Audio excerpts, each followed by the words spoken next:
राधे गुरु जी। राधे राधे। कैसे हो आप? बढ़िया है जी। गुरु जी, यहाँ पे जो पावन धरती, यहाँ पे जो गंगा मैया है, जी जी। इसमें आप अभी क्या कर रहे हैं? मतलब पितरों की पूजन वगैरह करते हैं? क्योंकि है शांति के लिए, इनके आशीर्वाद से हमारे घर में सुख शांति का प्रतीक बना रहता है। जी गुरु जी। ठीक है, कोई कार्य हम सफल करने जाते हैं ना, जी गुरु जी। उन्हीं का आशीर्वाद होता है कि हमारे जी घर में जी। कार्य सफल होता है। जी गुरु यदि जी। वो नाखुश होते हैं ना, जी तो हमारे काम जो है शुभ करने जाते हैं अशुभ हो जाता है। जी। जी गुरु जी। ये है जी, पितरों को शांति करना। तो कहा जाए तो पितृ इतने हमारे लिए मोस्ट इम्पॉर्टेंट इसलिए होते हैं क्योंकि पितृ क्या हमें एक नीचे गिरा भी सकते हैं, ऊपर दर्जे पे उठा भी सकते जी हैं। जी जी। अगर पितृ रुष्ट हो जाते हैं तो सारे कलेश, पीड़ा, आपदा हमारे पे ही आती है।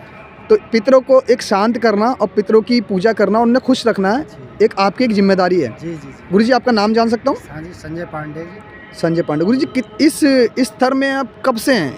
हाँ, मैं हो गया 5 साल हो गया जी। 5 साल हो गए गुरु जी। तो 5 साल में आप काफ़ी लोगों का आपने बहुत ज़्यादा, तो काफ़ी असर हुआ है लोगों पे? बहुत आते हैं, जिनको असरदार होता हुआ आते हैं। अच्छा गुरु जी, अगर हमारे जो साधक बाहर से दूर से आते हैं और पितरों की पूजन करने के लिए आते हैं तो आप उनकी क्रिया करेंगे? जी जी, क्यों नहीं करेंगे, हमारा काम क्या।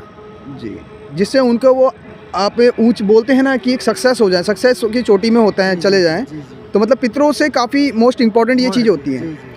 तो गुरु जी, बस ये जानना चाहता हूँ कि पितरों की मतलब ऐसा क्या होता है कि पितरों अगर मतलब कमज़ोर होते हैं तो क्या विपदा आती है? विपदा क्या आती है सामने? इसमें ये आती है, वंश का हीन होता है जी धन संपदा का छीन होता है जी गुरु जी। शरीर में कष्ट होता है जी यही है।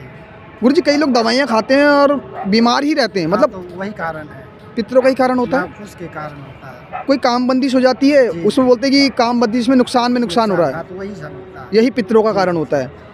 ठीक हमारा है जो दशांश भाग जो होता है ना, जी। पूर्वजों के नाम से होता है, पितरों जी। के नाम से होता है। लेकिन मेन जगह गुरु जी ये देखा गया है, जिस पे अगर मान लीजिए 10 साल की शादी, 5 साल की शादी हो गई है, उनका बच्चा नहीं होता, तो ये भी पितरों का दोष होता है। वंश क्या है, वही तो हुआ। तो वंश को आगे संगलन यानी बढ़ाने के लिए ये पितरों के दोष को शुद्ध किया जाता है, जिसके चक्कर से पितृ जो होते हैं भगवान का ही रूप होते हैं। और कई लोग इस चीज़ को बहुत हल्के में लेते हैं, लेकिन नुकसान उनकी कोक बंदिश यही होती है। जिनको बहुओं के 10 साल होते, बेटी बहनों के बच्चे नहीं होते, शादी हो चुकी होती है, तो यही है। ठीक गुरु जी, बहुत अच्छा लगा। तो गुरु जी, कभी भी मेरे साधक आते हैं आपके पास तो यहाँ आ सकते हैं? बिल्कुल। गुरु जी, कहाँ पे है ये जगह? ये पंदीप घाट बोलते हैं, पंदीप पार्किंग है, ठीक है। पंदीप घाट, हरिद्वार में। हाँ जी, हाँ जी। ठीक है, मतलब ये जो मूर्ति है, इस मूर्ति के जो शिव मूर्ति है, ये इस सबसे बड़ी शिव मूर्ति से पीछे बैक साइड में आना है, तो यहाँ पे है। गुरु जी, हमेशा आप यहाँ बैठते हैं और बहुत ही अच्छी जगह की, बहुत सही है। तो गुरु जी, मैं बस यही कहना चाहता हूँ कि पितरों का बहुत महत्व रीज़न होता है, आप पितरों को शांत कराते हैं और काफ़ी लोग आगे बढ़ जाते हैं। गुरु जी, तो मैं कभी भी मेरे सेवक अगर आते हैं, मेरे साधक आते हैं, तो आप उनकी पूर्णतः मदद करेंगे? बिल्कुल बिल्कुल। जी जी, धन्यवाद गुरु जी। राधे राधे। राधे। इतना जानकारी के लिए धन्यवाद।